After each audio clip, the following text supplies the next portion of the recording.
Hello friends, good evening दोस्तों। इस video में चर्चा करेंगे हम लोग एसएससी एमटीएस परीक्षा 2023 के एक्सपेक्टेड कट ऑफ को लेकर एक फुल में एनालाइज करेंगे दोस्तों, ताकि आप लोग भी अनुमान लगा सकें कि आपका सेफ स्कोर कितना जा सकता है। तो चलिए दोस्तों शुरू करते हैं। ध्यान दीजिएगा आप लोग।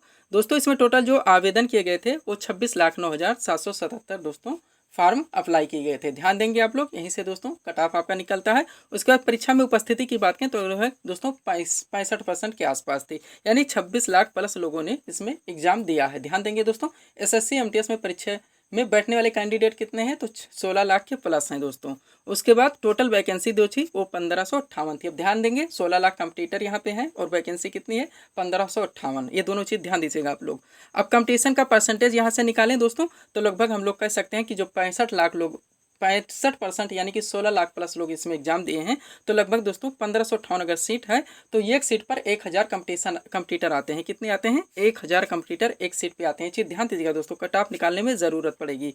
उसके बाद दोस्तों टोटल शिफ्ट यहाँ नॉर्मलाइजेशन समझने के लिए जरूरत पड़ेगी दोस्तों। 1 से 14 सितंबर के बीच आपके एग्जाम कराए गए हैं। टोटल शिफ्ट 29 सीटों में एग्जाम्स हुए हैं। अब नॉर्मलाइजेशन में देखें दोस्तों फ़र्क कितना पड़ेगा, तो ध्यान दीजिएगा दोस्तों, वैसे बहुत सारे पक्ष इसमें देखने जाते हैं, लेकिन मुख्य अंतर पड़ता है दोस्तों कि जो लोग बाद में एग्जाम देते हैं उनके थोड़े नंबर दोस्तों माइनस भी हो सकते हैं और उतना ही रह सकते हैं, लेकिन जो पहले दोस्तों यानी 4-6 दिन में अपने एग्जाम्स दे देते हैं उन्हें दोस्तों इसका फ़ायदा देखने को मिलता है। शिफ्ट जितने ज़्यादा में एग्जाम्स कराए जाते हैं नॉर्मलाइजेशन में उतना ही ज़्यादा अंतर देखने को मिलता है। और दोस्तों 15 से 20 दिन में हो 25 दिन में हो तो लगभग 10 से 15 नंबर का अंतर मिल जाता है। यहाँ मेरा अनुमान है लगभग दोस्तों 5 से 7 या 3 से 5 लगभग 5 नंबर आप लोग मानिए दोस्तों कि अंतर देखने को मिलेगा। तो ये चीज़ ध्यान रखेंगे दोस्तों, जो लोग पहले एग्जाम दिए हैं उनको 5 नंबर अधिकतर मिलेगा, ये ध्यान दीजिएगा। कारण ये दोस्तों कि उनको एग्जाम का उतना अनुभव नहीं रहता जितना बाद की शिफ्टों के रहता है। उनको दोस्तों एग्जाम्स के लेवल यानी परीक्षा में दोस्तों क्वेश्चंस के लेवल क्या आ रहे हैं, कैसे पूछा जा रहा है, इन सभी चीज़ों को समझने का मौका मिल जाता है, एक अच्छा अभ्यास हो जाता है। जो लोग बाद में एग्जाम देते हैं तो उनके थोड़े नंबर कम होते हैं दोस्तों, और जो पहले एग्जाम दे देते हैं उनके नंबर थोड़ा ज़्यादा होते हैं। ध्यान दीजिएगा, लगभग 5 नंबर का यहाँ पे फर्क पड़ सकता है। अब आगे चलेंगे दोस्तों, ध्यान दीजिएगा आप लोग। एग्जाम लेवल की बात करें सेशन 1 की दोस्तों, तो सेशन 1 आप लोग जानते हैं कि क्वालिफाइंग नेचर का था। इसमें दोस्तों 2 टॉपिक से क्वेश्चंस पूछे गए, मैथ और रीजनिंग से। टोटल 20 पाँच 60 क्वेश्चंस मार्क्स के थे। टोटल दोस्तों 40 मार्क्स थे, 120 मार्क्स के एग्जाम कराए गए थे। अब यहाँ दोस्तों आप लोग निकाल ही लेंगे, क्योंकि अनरिजर्व के लिए 30% लाने थे दोस्तों, ओबीसी और ईडब्ल्यूएस के लिए 25% लाने थे, SC ST के लिए 20%। तो यहाँ पे दोस्तों तो स्कोर बनाया ही गया है कि इतने आप लोगों को क्वालिफाइंग नेचर में लानी है, तब आप लोग दोस्तों सेशन 2 की आपकी दोस्तों जो है काफ़ी जांची जाएगी, यानी जो आप एग्जाम दें सेशन 2 के उन प्रश्नों को देखा जाएगा। अब सेशन 2 यही आपका दोस्तों सब कुछ है, ये मान के चलिए, यहीं से आपका दोस्तों कट ऑफ बनेगा, सब कुछ बनेगा। अब यहाँ पे थोड़ा सा दोस्तों आप लोग ध्यान दीजिएगा, 1000 पे दोस्तों एक कंप्यूटर थे, हम 200 हटा देते हैं, 800 पे एक कर लेते हैं, 800 पे एक कर लेते हैं, यानी 800 सीट पे एक कंप्यूटर मान लेते हैं कि कुछ लोग दोस्तों लगभग 10% लोग यहाँ पे हट जाते हैं क्वालिफाइंग में ही। अब दोस्तों 800 पे आप लोग यहाँ पे हम लोग अपना स्कोर निकालने का प्रयास करें। इसमें क्या था दोस्तों, टोटल हम लोग देखें तो जनरल अवेयरनेस थे और इंग्लिश लैंग्वेज वहाँ दोस्तों कॉम्प्रहेंशन के क्वेश्चन थे। ध्यान दीजिएंगे आप लोग।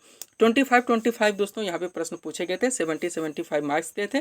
टोटल जो मार्क्स थे दोस्तों 150 थे और पर्सन कितना था 50 था। अब ओवरऑल कट ऑफ आप लोग निकाल लीजिए दोस्तों, 800 कंप्यूटर पे एक सीट मान लीजिए। बैग में दोस्तों आपके जो प्रीवियस में एग्जाम्स हैं उनका थोड़ा सा समझ लीजिए। स्टेट में दोस्तों थोड़ा सा फर्क देखने को मिलता है, बहुत ज़्यादा नहीं मिलेगा, क्योंकि दोस्तों जिस जगह पे सीट कम है वहाँ पे फॉर्म कम पड़े हैं, जिस जगह पे सीट ज़्यादा है वहाँ पे दोस्तों फॉर्म ज़्यादा पड़े हैं, तो उनका ज़्यादा अंतर नहीं मिलता है। इसलिए दोस्तों हम ओवरऑल कट ऑफ की यहाँ पे बात करेंगे। कट ऑफ आपके सामने है दोस्तों। आंसर के बाद में दोस्तों हम लोग चाहें तो स्टेट वाइज भी इसका कट ऑफ निकाल सकते हैं। लगभग दोस्तों वो भी एक्सपेक्टेड ही होगा ऐसा ही, क्योंकि दोस्तों जहाँ पे सीट कम होते हैं वहाँ पे फॉर्म कम अप्लाई होते हैं। अब ध्यान दीजिएगा दोस्तों, ओवरऑल कट ऑफ जो आपका आ सकता है, यानी 800 कंप्यूटर पे हम मान के चलते हैं दोस्तों कि एक सीट है। अब इस तरह से देखें तो अनरिजर्व का जो कट ऑफ हो सकता है दोस्तों वो 115 से 125 के आसपास हो सकता है। ओबीसी की बात करें तो 110 से 120, बहुत ज़्यादा फर्क नहीं पड़ता है EWS OBC और जनरल में, ध्यान दीजिएगा। उसके बाद दोस्तों 110 से 120 ये हो सकता है, 110 से 120 ये भी हो सकता है। ऐसे की बात करें तो थोड़ा कम जाएगी ही, सब लोग जानते हैं, 105 से 110 मान लीजिए। और दोस्तों ST का आप लोग 100 से 105 तक मान लीजिए, ST का थोड़ा ही कम आ जाएगा। इसी के आसपास दोस्तों हम लोग देखें, अगर प्रीवियस में भी देखें इनका ओवरऑल कट ऑफ भी मिला है दोस्तों, स्टेट वाइज भी मिला है, अपना सीट देखें कितना सीट है, कितने कंप्यूटर हैं, तो लगभग इनके आसपास दोस्तों आपका कट ऑफ आता है। तो दोस्तों जैसे नया अपडेट होगा हम लोग फिर इस पर चर्चा करेंगे। Thanks for watching.